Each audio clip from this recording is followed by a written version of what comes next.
Assalamualaikum warahmatullahi wabarakatuh. Kami dari kelompok 3, Profesi Pendidikan, dengan dosen pengampu Bapak Irham Ramdhani, SAP, MPD. Pada kesempatan kali ini, kami akan melakukan metode pembelajaran teknik peer teaching dengan tema Guru Profesional. Sebelumnya, izinkan kami memperkenalkan diri. Saya, Clara Deborah Hutapea, selaku murid. Saya Karnurani selaku guru. Saya Nabila Alia selaku murid. Saya Devina Syaharani selaku murid. Saya Syakila Tunisa selaku murid. Oke, baik. Kali ini saya akan menjelaskan materi mengenai guru profesional.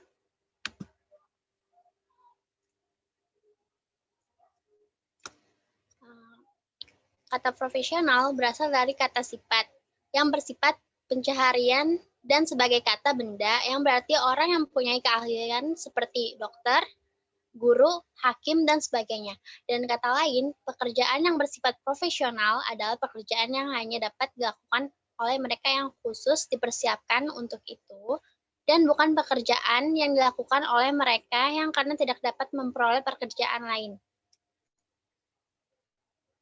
Guru profesional adalah guru yang memiliki komponen tertentu sesuai dengan persyaratan yang dituntut oleh profesi keguruan. Guru profesional senantiasa menguasai bahan atau materi pembelajaran yang akan diajarkan dalam interaksi belajar mengajar, serta senantiasa mengembangkan kemampuan secara berkelanjutan, baik dalam segi ilmu yang dimilikinya maupun pengalamannya. Sedangkan profesional guru adalah kemampuan guru untuk melakukan tugas pokoknya sebagai pendidik dan pengajar, meliputi kemampuan merencanakan, melakukan, dan melaksanakan evaluasi pembelajaran. Guru profesional hendaknya memiliki 4 kompetensi guru yang telah ditetapkan dalam Undang-Undang Republik Indonesia Nomor 14 Tahun 2005 tentang guru, yaitu kompetensi pedagogik, kepribadian profesional, dan sosial. Oleh karena itu, selain terampil mengajar, seorang guru juga memiliki pengetahuan yang luas, bijak, dan dapat bersosialisasi dengan baik. Kriteria guru profesional yaitu yang pertama, mempunyai akhlak dan budi pekerti yang luhur, sehingga mampu memberikan contoh yang baik pada anak didik. Yang kedua, mempunyai kemampuan untuk mendidik dan mengajar anak didik dengan baik. Yang ketiga, menguasai bahan atau materi pembelajaran yang akan diajarkan dalam interaksi belajar mengajar. Yang keempat, memiliki kualifikasi akademi dan latar belakang pendidikan sesuai bidang tugas. Yang kelima, menguasai berbagai administrasi kependidikan seperti RPP, silabus, kurikulum, KKM, dan sebagainya. Yang keenam, mempunyai semangat dan motivasi yang tinggi untuk mengabadikan ilmu yang dimiliki pada peserta didik. Yang ketujuh, tidak pernah berhenti untuk belajar dan mengembangkan kemampuannya. Yang kedelapan, mengikuti diklat dan pelatihan untuk menambah wawasan dan pengalaman. Yang kesembilan, guru harus aktif, kreatif, dan inovatif untuk mengembangkan pembelajaran dan selalu up to date terhadap informasi atau masalah yang terjadi di sekitar. Yang kesepuluh, menguasai iptek atau komputer, internet, blog, Facebook, website, dan sebagainya. Yang ke-11, gemar membaca sebagai upaya untuk menggali dan menambah wawasan. Yang ke-12, tidak pernah berhenti untuk berkarya, membuat PTK, bahan ajaran, artikel, dan sebagainya. Yang ke-13, mampu berinteraksi dan bersosialisasi dengan orang tua murid, teman sejawat, dan lingkungan sekitar dengan baik. Yang ke-14, aktif dalam kegiatan-kegiatan organisasi kependidikan seperti KKG, PGRI, dan Pramuka. Yang ke-15, mempunyai sikap cinta kasih tulus dan ikhlas dalam mengajar. Berdasarkan informasi tersebut, seorang guru bisa dikatakan sebagai seorang profesional yang sejatinya apabila dia memiliki latar belakang pendidikan sekurang-kurangnya tingkat sarjana. Keterampilan pedagogik inilah yang justru akan membedakan guru dengan ahli lain dalam bidang sains yang terkait. Hak dan kewajiban guru profesional. Pengabdian guru dalam dunia pendidikan yang sangat besar tersebut sangat memberikan kontribusi yang tinggi dalam rangka mencapai tujuan untuk mencerdaskan kehidupan bangsa sesuai yang tertera pada pembukaan Undang-Undang Dasar 1945. Guru sebagai sebuah profesi tenaga kependidikan memiliki hak dan kewajiban yang menyangkut dunia pendidikan yang digeluti. Hak guru merupakan apa-apa saja yang didapatkan oleh seorang yang memiliki profesi guru, dan kewajiban guru adalah apa-apa saja yang harus dilakukan seorang guru dalam menjalankan profesinya. Hak-hak guru dalam Undang-Undang Guru dan Dosen, Pasal 14 ayat 1 menyatakan bahwa dalam melaksanakan tugas keprofesionalan, guru memiliki hak sebagai berikut. Yang pertama ada memperoleh penghasilan di atas kebutuhan hidup minimum dan menjamin kesejahteraan sosial, mendapatkan promosi dan penghargaan sesuai dengan tugas dan prestasi kerja. Yang kedua, memperoleh perlindungan dalam melaksanakan tugas dan hak atas kekayaan intelektual. Yang ketiga, memperoleh kesempatan untuk meningkatkan kompetensi. Yang keempat, memperoleh dan memanfaatkan sarana dan prasarana pembelajaran untuk menunjang kelancaran tugas keprofesionalan.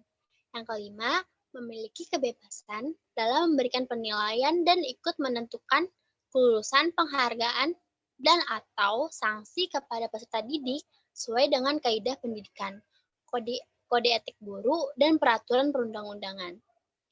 Yang keenam, memperoleh rasa aman dan jaminan keselamatan dalam melaksanakan tugas. Yang ketujuh, memiliki kebebasan untuk berserikat dalam organisasi profesi.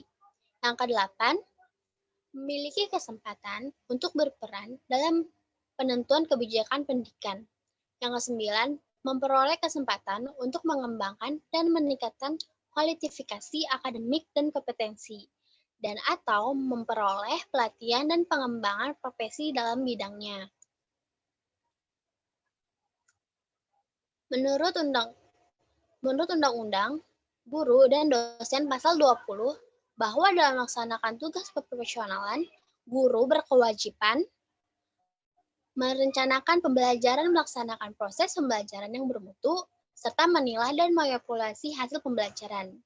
Yang kedua, meningkatkan dan mengembangkan kualifikasi akademik dan kompetensi secara berkelanjutan sejalan dengan perkembangan ilmu pengetahuan, teknologi, dan seni.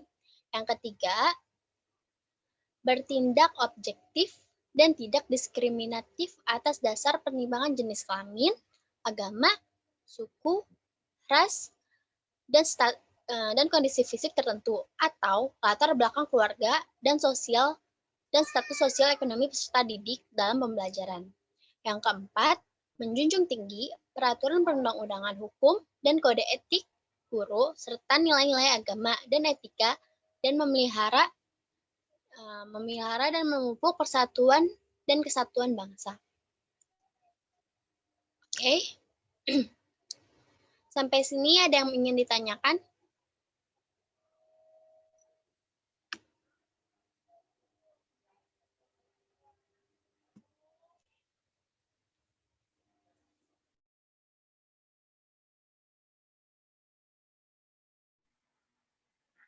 Saya ingin bertanya dong, Oke.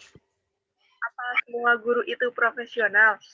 Dan kenapa, dan alasannya kenapa tidak? Oke, saya jawab. Eh, Semua guru tuh profesional atau tidak sih? Dan kalau tidak, apa alasannya? Oke, menurut saya tidak. Karena ada beberapa kasus di mana guru acuh tak acuh dalam mengajar. Namun semua guru dapat menjadi profesional jika dia gigih dalam meningkatkan kualitas mengajar, mendidik, dan membina. Seperti itu. Apakah jelas?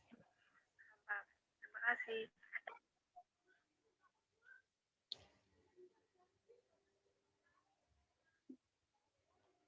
Apakah ada yang ingin bertanya lagi? Saya Syakila ingin bertanya, guru yang profesional tidak berhenti untuk belajar dan meningkatkan kemampuannya. Dan bagaimana cara paling efektif untuk meningkatkan kemampuan itu? Oke. Saya jawab ya. Bagaimana sih cara yang paling efektif untuk dapat meningkatkan kemampuan?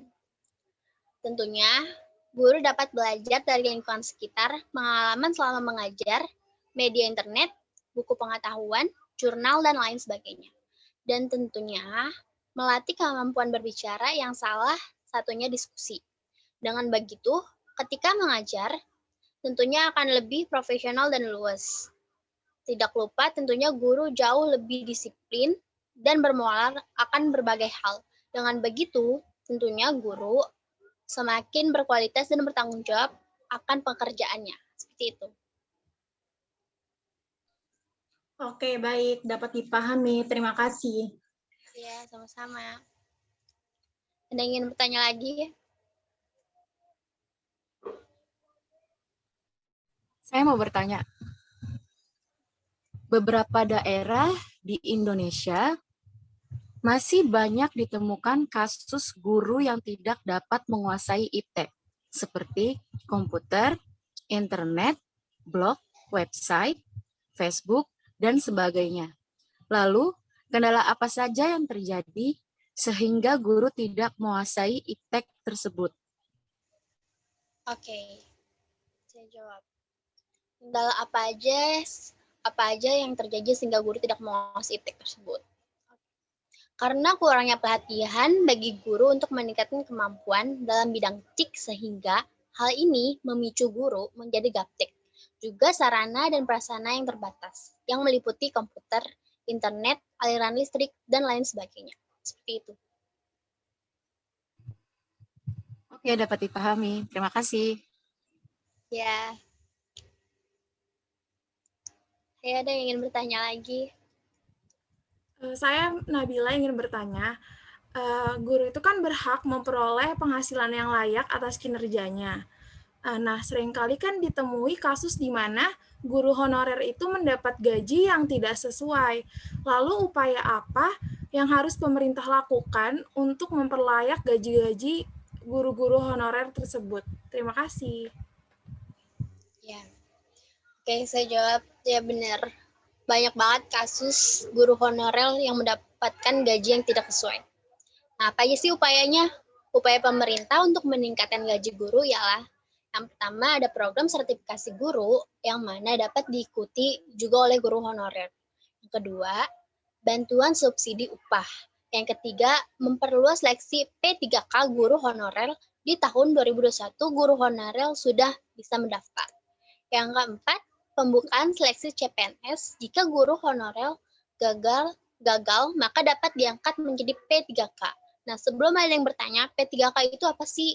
P3K itu pegawai pemerintah dengan perjanjian kerja. Seperti itu.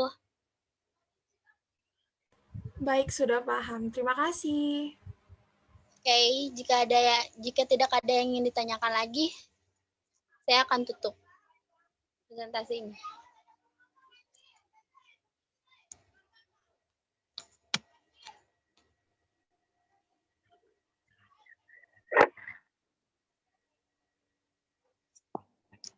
Demikianlah proses video pre-teaching dari kelompok kami.